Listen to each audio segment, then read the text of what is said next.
మార్చి 8 అంతర్జాతీయ మహిళా దినోత్సవం ప్రపంచ దేశాలు అన్ని చోట్ల జరుగుతూ ఉంది. భారతదేశంలో కూడా అన్ని రాష్ట్రాలు దీన్ని ఘనంగా నిర్వహిస్తున్నారు. కేంద్ర ప్రభుత్వం కూడా ఘనంగా మహిళా దినోత్సవాన్ని నిర్వహిస్తూ ఉంది. అయితే మార్చి 8, 2025 ఒక ప్రత్యేకత ఉన్నది. ఆంధ్రప్రదేశ్ రాష్ట్రం ఎన్నడూ లేని విధంగా చంద్రబాబు నాయుడు ముఖ్యమంత్రి నభూతో నభవిష్యత్ అనే విధంగా మహిళల్ని కోటీశ్వర్లు చేయాలి, ఇంటికి ఒక వ్యాపారవేత్తను తయారు చేయాలనే లక్ష్యంతో సంకల్పంతో ప్రతి ఇంటి గృహిణి కూడా వంటిల్లుకు పరిమితం కాకుండా సమాజంలో ఒక వ్యాపారవేత్తగా ఆర్థిక స్వావలంబన కలగాలని ఒక రికార్డు. ఇది ఎలా రికార్డు అంటే, ఆంధ్రప్రదేశ్ రాష్ట్రంలో 1 కోటి మంది డ్వాక్రా మహిళలు ఉన్నారు.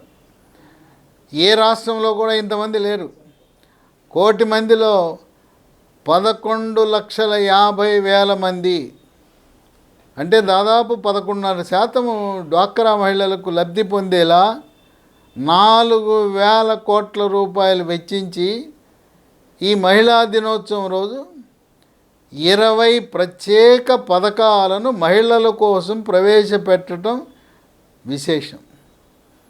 మొట్టమొదటిది, ఒక్కరోజే చంద్రబాబు నాయుడు మార్కాపురం వెళ్ళి అక్కడ మహిళా దినోత్సవంలో పాల్గొంటూ అక్కడ ఒక గిన్నీస్ బుక్ ఆఫ్ వరల్డ్ రికార్డుని సృష్టించబోతూ ఉన్నారు.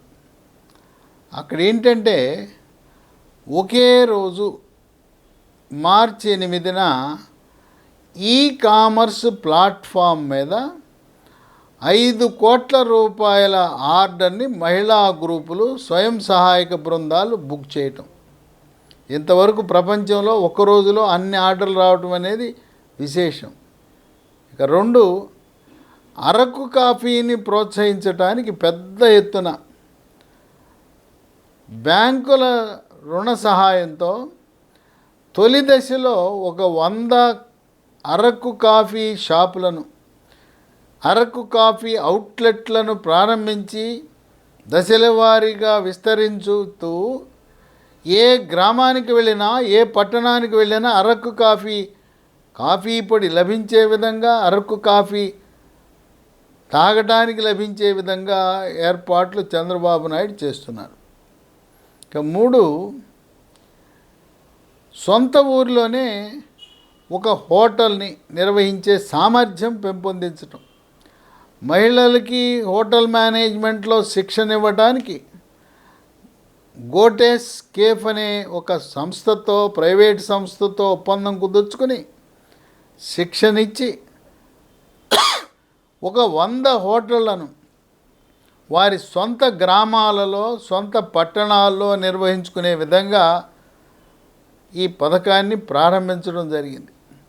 ఇక 4, నభూతో నభవిష్యత్తు. ఇప్పటి వరకు కుట్టు మిషన్లు ఇస్తూ వచ్చారు, కానీ ఒక రికార్డు, ఒక్కరోజే 1,50,000 కుట్టు మిషన్లు మహిళలకు పంపిణీ.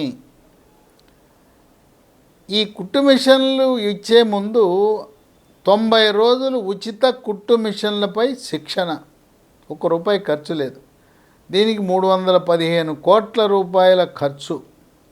ఎవరికి ఇస్తున్నారు ఇవి? బీసీలకు, ఆర్థికంగా వెనుకబడిన అగ్రకుల మహిళలకు, ఈ బీసీలకు, ఎస్సీలకు, ఎస్టీలకు, మైనారిటీలకు, సమాజంలో అట్టడుగు వర్గాల వారికి ఉచితముగా కుట్టు మిషన్ల పంపిణీ. ఇక 5, 1,50,000 మందికి బ్యాంకుల ద్వారా రుణాలు ఇప్పించటం. 2,000 కోట్ల రూపాయలు బ్యాంకులు రుణాలు ఇవ్వబోతున్నాయి. ఒక్కొక్కరికి 50,000 నుంచి 2 లక్షల వరకు రుణం లభిస్తుంది. ఇక 6, 1,00,000 మంది మహిళలకు, స్వయం సహాయక బృందాలకు స్త్రీ నిధి ద్వారా 1,000 కోట్ల రుణం, ఒక్కొక్కరికి ₹1,00,000 రుణం ఇప్పించటం. ఇక 7 గ్రామీణ వాసులకే కాక పట్టణాల్లో ఉండ స్వయం సహాయక బృందాలను మెప్మా అంటారు.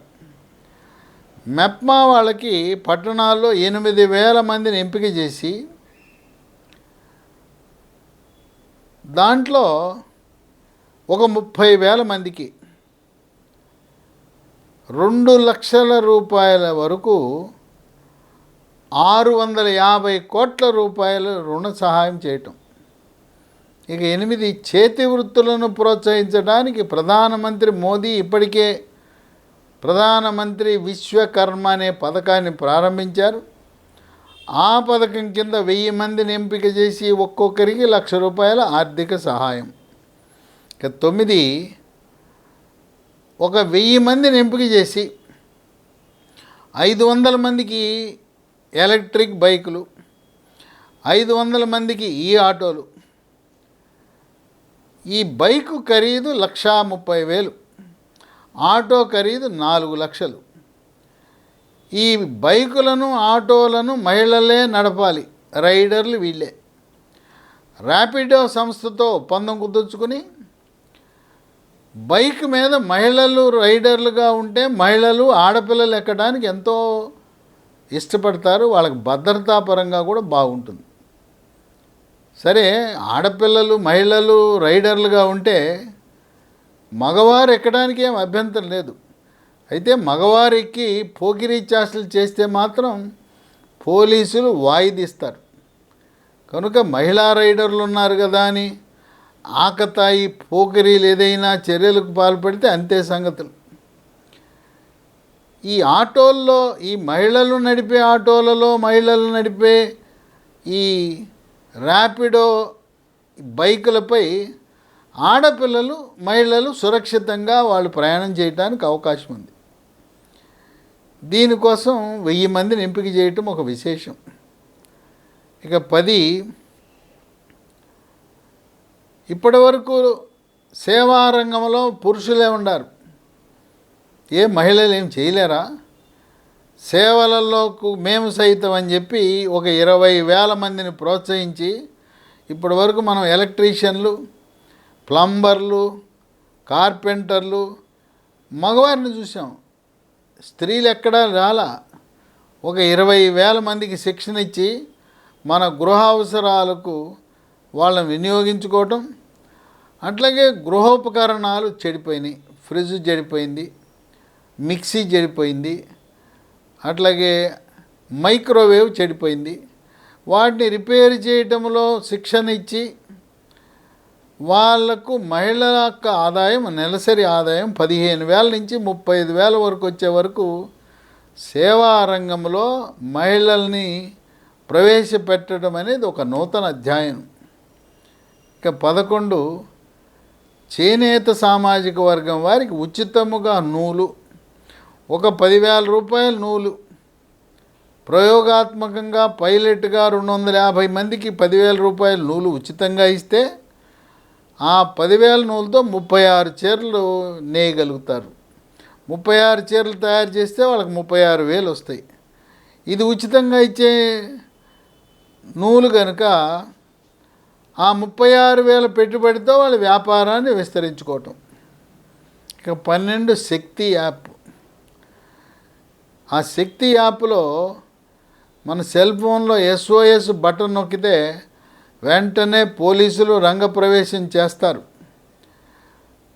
బస్ స్టాపుల్లో పోకిరీ వెధవలు అక్కడ చేరతారు. ఆడపిల్లలు ఉదయం బస్సు ఎక్కే సమయము, మళ్ళీ ఇంటికి వెళ్ళే సమయంలో ఈ పోకిరీలు బస్ స్టాపుల్లో చేరతారు. అట్లాగే మహిళా ఉద్యోగినులు వాళ్ళ ఆఫీస్కి వెళ్ళే సమయంలో వాళ్ళు వేధింపులకు గురవుతారు. అక్కడ ఈ శక్తి యాప్ను ఉపయోగిస్తే వెంటనే పోలీసులు రంగప్రవేశం చేస్తారు. మహిళలపై అత్యాచారాలు, ఫైబర్ నేరాలు, పిల్లల అదృశ్యం అవటం. ప్రభుత్వ హాస్పిటల్లో, జనరల్ హాస్పిటల్లో కూడా పిల్లల అదృశ్యం అవటం అనేది మనం చూసాం. అది గమనించిన చంద్రబాబు నాయుడు 2014-19 మధ్యలోనే రాష్ట్రంలో ఉండే అన్ని ప్రభుత్వ హాస్పిటళ్లలో ఎక్కడైతే డెలివరీలు జరుగుతాయో, ఎక్కడైతే మెటర్నిటీ వార్డు ఉందో అన్ని ప్రసూతి కేంద్రాలలో సీసీటీవీ కెమెరాలు పెట్టారు. ఈ రోజున అన్ని గవర్నమెంట్ హాస్పిటల్లో సీసీటీవీ కెమెరాలు ఉన్నాయంటే అది చంద్రబాబు నాయుడు పుణ్యమే. పిల్లలు అదృశ్యం కాకుండా ఈ యొక్క శక్తి యాప్ కూడా ఉపయోగపడుతుంది. ఇక 13 మహిళలకి పిల్లల భద్రత కోసం హైదరాబాద్ నగరంలో బాగా విజయవంతమైంది షీ టీములని పోలీసులు, మహిళా పోలీసులు. వాళ్ళు మఫ్టీలో ఉంటారు, వాళ్ళు పోలీసు డ్రెస్సులో ఉండరు, మామూలుగా సాదాసీదా మహిళల్లాగా బస్ స్టాపుల్లో ఉంటారు వాళ్ళు. ఈ పోకిరి వెధవలు అక్కడ షీ టీము పోలీసులు ఉన్నారని తెలవక అక్కడుండే ఆడపిల్లల్ని, మహిళల్ని వేధించటం, లేదా సూటీ పోటీ మాటలతో వాళ్ళని విమర్శించటం, ఇవన్నీ గమనిస్తారు. అక్కడే ఉంటారు కదా షీ టీం పోలీసులు. ఆ మహిళా కానిస్టేబుల్ ఉంటారు, మహిళా ఎస్ఐలు ఉంటారు, మహిళా సిఐలు ఉంటారు, డిఎస్పీలు ఉంటారు, మఫ్టీలోనే ఉంటారు. వీడు ఎప్పుడైతే ఆ ఆడపిల్లల్ని మహిళల్ని వేధిస్తున్నాడో వెంటనే కాలర్ పట్టుకుంటారు. కాలర్ పట్టుకుని అక్కడికి వచ్చేస్తుంది వ్యాన్ ఎక్కిస్తారు. ఇక బడితి పూజ చేసి వాడిని జైల్లో పెడతారు. ఆ విధంగా మహిళలకు రక్షణ ఇవ్వడంలో షీ టీములు హైదరాబాద్ నగరంలో మంచి రికార్డు క్రియేట్ చేసింది. అట్లాగే సినిమా థియేటర్లకి ఆడపిల్లలు మహిళలు వెళ్తే కొన్నిసార్లు కుటుంబ సమేతంగా వెళ్ళినా కూడా, భర్త ఉన్నా కూడా ఈ పోకిరి వెధవలు అక్కడ అల్లరి చేస్తుంటారు, లేదా సీటు పక్కన కూర్చుని చేతులు వేస్తుంటారు. అలాంటి వాళ్ళను కూడా వాళ్ళకు కావలసిన బడిత పూజ చేయటానికి షీ టీం పోలీసులు ఉపయోగపడతారు. వాళ్ళకి ఫోన్లో కానీ మొబైల్లో కానీ సందేశం ఇస్తే చాలు షీ టీం పోలీసులు వాలిపోతారు. కొంతమంది పోకిరి వెధవులు ఆడపిల్లలకి మహిళలకి అసభ్యకరమైన సందేశాలు వాట్సాప్లోనూ సామాజిక మాధ్యమాల్లో పెట్టడము, నగ్న ఫోటోలు పంపడం, ఇవన్నీ చేస్తుంటారు. ఆ సామాజిక మాధ్యమాలను దుర్వినియోగం చేసుకుని మహిళలను అవమానపరిచే విధంగా ఎవరైతే పోస్టులు పంపుతారో, వీడియోలు పంపుతారో, సందేశాలు పంపుతారో వాళ్ళని గుర్తించి శ్రీకృష్ణ జన్మస్థానమైన జైలుకు పంపించడానికి షీ టీములు ఎంతగానో ఉపయోగపడతారు. ఇక ఈ రోజు నుంచి షీ టీములు రంగంలో దిగుతాయి. వాళ్ళు ఎక్కడ పోలీస్ స్టేషన్లో కూర్చోరు, సినిమా థియేటర్ల దగ్గర, బస్ స్టాపుల దగ్గర, కళాశాలలో బస్ స్టాపుల దగ్గర ఆడపిల్లలు దిగటం ఎక్కడం జరుగుతుంది అక్కడ. అలాగే ఈ ఆఫీసులు, ప్రభుత్వ కార్యాలయాల దగ్గర అక్కడ మఫ్టీలో షీ టీములు మకామేస్తారు. ఇక 14 చేనేత రంగానికి ఒక మహర్దశ వచ్చే విధంగా సంచార చేనేత మార్కెట్ ఒక 60 లక్షల రూపాయలతో ఒక వ్యాన్ కొని చేనేత రథం అని పేరు పెట్టారు దానికి. ఆ రథంలో ఈ చేనేత సహకార సంఘాలు ఉత్పత్తి చేసే, మహిళలు ఉత్పత్తి చేసే ఆ టెక్స్టైల్స్ని, చేనేత చీరలు మరి ఇతర వస్తువులు కూడా ఆ సంచార చేనేత రథంలో అమ్మకాలు కొనసాగించడం. ఇది మొట్టమొదటిసారి ప్రయోగాత్మకంగా జిల్లాకు ఒక రథం ఇస్తున్నారు. ఇంకా భవిష్యత్తులో మరిన్ని రథాలు ప్రవేశపెట్టే ఆలోచన ఉంది. ఇక 15 మహిళా రైతులను ప్రోత్సహిస్తూ వేరుశనగ పంటని, నాణ్యమైన వేరుశనగ, రసాయన ఎరువులు వేయకుండా, పురుగు మందులు వాడకుండా ప్రకృతి వ్యవసాయం ద్వారా వేరుశనగలో అందరికీ తెలిసింది ఏంటంటే వేరుశనగ అంటే 2 పప్పులు ఉంటాయి. అనంతపురం జిల్లాలో మహిళా రైతులు 3 పప్పులు, 4 పప్పులు, ఒక్కొక్క వేరుశనగ పప్పు ఇంత లావున ఉంటుంది. ఆ వేరుశనగకి ఎంత డిమాండ్ అంటే అన్ని విదేశీ ఎగుమతులే. ఈ వేరుశనగ అమ్మకానికి, మార్కెటింగ్కి మహిళా రైతులకు అక్కడ ఫ్లిప్కార్ట్ అనే సంస్థతో అవగాహన ఒప్పందం కుదిర్చి 10,000 టన్నులు వేరుశనగ, ఈ పల్లీలు అంటారు, వాటి అమ్మకానికి మంచి గిట్టుబాటు ధర రావడానికి ఒక ఏర్పాటు చేశారు. అలాగే ఫామ్ వేద అనే సంస్థతో అవగాహన కుదుర్చుకుని ప్రకృతి వ్యవసాయం, రసాయన ఎరువులు, పురుగు మందులు లేకుండా వివిధ రకాల పంటలు పండించే విధంగా వారితో అవగాహన ఒప్పందం. అంటే వ్యవసాయ రంగం, అలాగే హార్టికల్చర్ రంగం, తోటల పెంపకంలో కూడా మహిళలు ముందంజ వేయాలని ఆలోచన. 16 ప్రతి ఇంట్లో ఒక మహిళా పారిశ్రామికవేత్త ఉండాలి. చంద్రబాబు నాయుడు దూరదృష్టితో 32 సంవత్సరాల క్రితం మొదటిసారి ముఖ్యమంత్రిగా ఉన్నప్పుడు ఎలీప్ అని లేడీ ఎంటర్‌ప్రెన్యూర్స్ ఆఫ్ ఆంధ్రప్రదేశ్ అనే ఒక సంస్థని ప్రోత్సహించి హైదరాబాద్ నగరంలో గాజుల రామారం దగ్గర 32 ఎకరాలు మహిళా పారిశ్రామిక వాడ, అక్కడ మహిళా పారిశ్రామికవేత్తలతో అక్కడ కంపెనీలు ప్రారంభించి ఈరోజు బ్రహ్మాండంగా అక్కడ వ్యాపారం వృద్ధి చేశారు. అదే బాటలో ఇక్కడ విజయవాడకు సమీపంలో మహిళా పారిశ్రామికవేత్తలకు ఒక ప్రత్యేకమైన ఇండస్ట్రియల్ పార్కులను ఏర్పాటు చేసి వాళ్ళను పెద్ద ఎత్తున ఎలీప్ ద్వారా అనేక మందిని ప్రోత్సాహం చేయటమే కాక ప్రతి సంవత్సరం 1,00,000 మంది మహిళల్ని పారిశ్రామికవేత్తలుగా రూపుదిద్దాలి. దానికి కూడా వివిధ రంగాలను ఎంపిక చేసుకున్నారు చంద్రబాబు నాయుడు. వ్యవసాయ ఆధారిత జీవనోపాధి, వ్యవసాయము, హార్టికల్చరు, ఫ్లోరికల్చరు, సెరికల్చరు, మత్స్య సంపదను అభివృద్ధి చేయటం ఒక 55,000 మంది.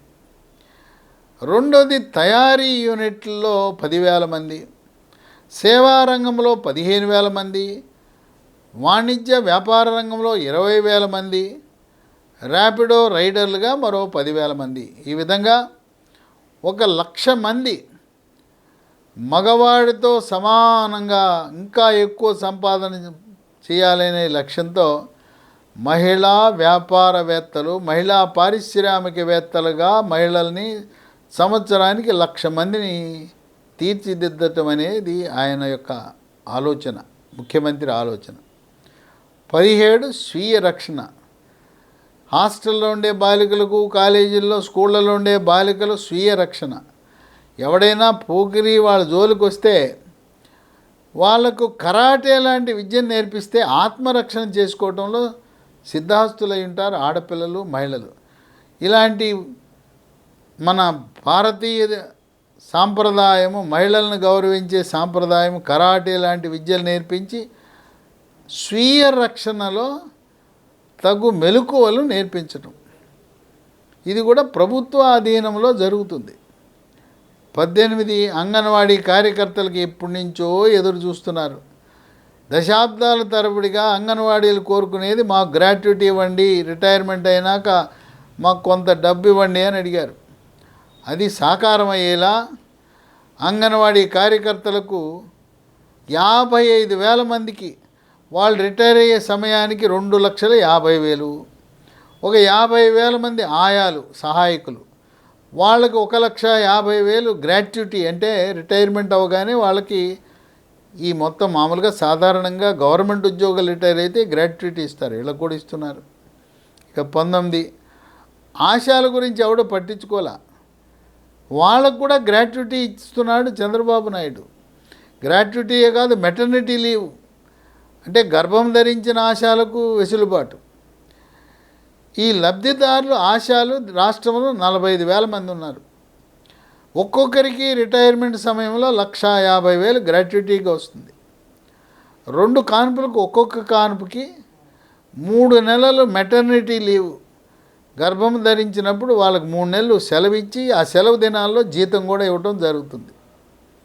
20 మగవారితో ధీటుగా స్త్రీలు కూడా హోటళ్ళు నిర్వహణ చేయగలరనే ఆ దృక్పథంతో ఒక 4,000 మందిని రాష్ట్ర వ్యాప్తంగా ఎంపిక చేసి హోటల్కి పేరు కూడా పెట్టారు చంద్రబాబు నాయుడు. దాన్ని తృప్తి హోటల్ అని. అంటే అక్కడికి వెళ్తే తృప్తి పొందాలి. రుచి, శుచి, శుభ్రత అన్ని రకాలు. ఆ తృప్తి అనేది ఏంటంటే మనం తృప్తిగా తిని రావటం. మరి సాధారణ పౌరులకు, మధ్యతరగతి పౌరులకు అందుబాటులో ఉండే విధంగా తృప్తి హోటళ్లను పెద్ద పెద్ద గ్రామాలలో, మండల కేంద్రాలలో, టౌన్లలో, నగరాలలో ఏర్పాటు చేయాలి. 4,000 మందికి అవకాశం. అంటే 4,000 తృప్తి హోటళ్ళు వస్తాయి. ఇక మన మున్సిపల్ మంత్రి నారాయణ రెండవసారి మున్సిపల్ మంత్రి అయిన తర్వాత ఆయనకు ఒక వినూత్నమైన ఆలోచన వచ్చింది. ఇప్పుడు రోడ్ల పక్కన తోపుడు బళ్ళు ఉన్నాయి. ఆ తోపుడు బళ్ళ వల్ల ట్రాఫిక్ అంతరాయం ఉంది. ఈ తోపుడు బళ్ళల వ్యాపారం చేసుకునే వాళ్ళని, ఫుట్పాత్ల మీద వ్యాపారం చేసుకునే వాళ్ళందరినీ స్మార్ట్ స్ట్రీట్ వెండింగ్ జోన్స్ అని చెప్పి ప్రత్యేకముగా కేటాయించిన జోన్లో చక్కగా ఆహ్లాదకరంగా అందంగా మున్సిపల్ శాఖనే షాపులు నిర్మాణం చేసి ఆ షాపుల్లో వివిధ వ్యాపారాలు చేసుకోవటం, అక్కడ పార్కింగ్ నిర్వహణ, అట్లాగే సోలార్ లైటింగు, రాత్రిపూట లైట్లు ఏర్పాటు చేయటం, దీన్ని స్మార్ట్ స్ట్రీట్ వెండింగ్ అని చెప్పి పేరు పెట్టారు. దాంట్లో ఒక 2,000 మందికి అవకాశం ఇవ్వటం. ఇక ఇది విజయవాడ నగరానికి వస్తే, విజయవాడ నగరంలో 2 చోట్ల, అది మహిళలు నిర్వహించట్లేదు, ఎక్కువ మంది మగవారే ఉన్నారు, కొద్దిమంది మహిళలు ఉన్నారు. సాయంత్రం అవుతానే 2 చోట్ల ప్రత్యేకమైన జోన్లు, ఆహార పదార్థాలను అమ్మే జోన్లను ఏర్పాటు చేశారు. గతంలో బెంజ్ సర్కిల్ చుట్టూ పగలు రాత్రి ఈ మనకు కావలసిన వస్తువులు, తినుబండారాలు ఉండేవి. అర్ధరాత్రి వచ్చినా కూడా కలకత్తా నుంచి చెన్నై కలకత్తా రహదారిపై ఉండేవాళ్ళు అక్కడ వాళ్ళు తనివిగా తింటూ ఉండేవారు. రకరకాల ఫాస్ట్ ఫుడ్ మనకు కావాల్సినవి దొరికాయి. ఇప్పుడు విజయవాడ నగరంలో అక్కడ ఇందిరాగాంధీ మున్సిపల్ స్టేడియం పక్కన ఒక ప్రత్యేకమైన ఫుడ్ కోర్టు, ఈట్ స్ట్రీట్ అన్నారు. ఈట్ అంటే తినే వీధి, తినుబండారాలమ్మే వీధి. సాయంత్రం అయితే మొత్తం 2 పక్కల మనకు ప్రపంచంలో ఎన్ని రకాల తినుబండారాలు ఉంటే అన్నీ కూడా చక్కగా ఆహ్లాదకరమైన వాతావరణంలో ఆస్వాదించవచ్చు. ట్రాఫిక్ జాములు ఉండవు, దుమ్ము ధూళి ఉండదు, శుభ్రము, శుచి, రుచి అన్నీ లభిస్తాయి. ఇంకొక ప్రాంతము, ఇక్కడ ఏలూరు రోడ్ నుంచి వెళ్ళినప్పుడు అక్కడ సత్యనారాయణపురం దగ్గర, అక్కడ దాని పేరే అక్కడుండే ట్రాఫిక్ లైట్ జంక్షన్ని ఫుడ్ జంక్షన్ అంటారు.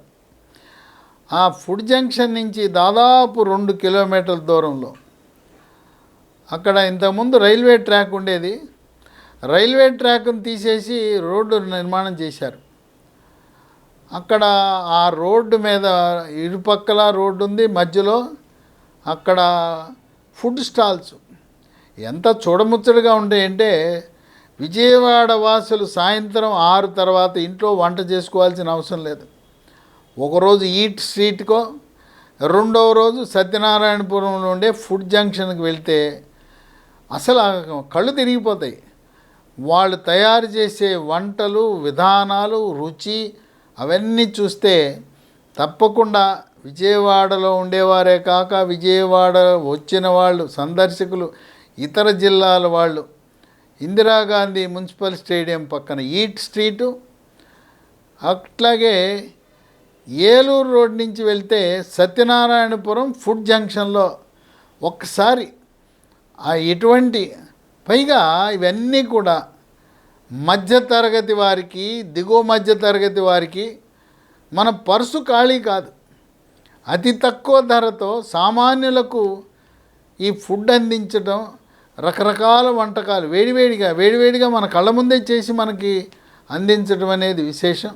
ఈ విధంగా అంతర్జాతీయ మహిళా దినోత్సవం మార్చి 8, 2025 సందర్భంగా ఒక ప్రపంచ రికార్డు గిన్నీస్ బుక్ ఆఫ్ రికార్డులో ఎక్కడమే కాకుండా ఏ రాష్ట్రము ఎన్నడూ ప్రవేశపెట్టనన్ని 20 పథకాలు, లబ్ధిదారులు 11,50,000 మంది, బడ్జెట్ కేటాయింపులు 4,000 కోట్లు. ఇది ఒక చరిత్రగా ఆర్థిక రంగ విశ్లేషకులు, రాజకీయ విశ్లేషకులు భావిస్తున్నారు.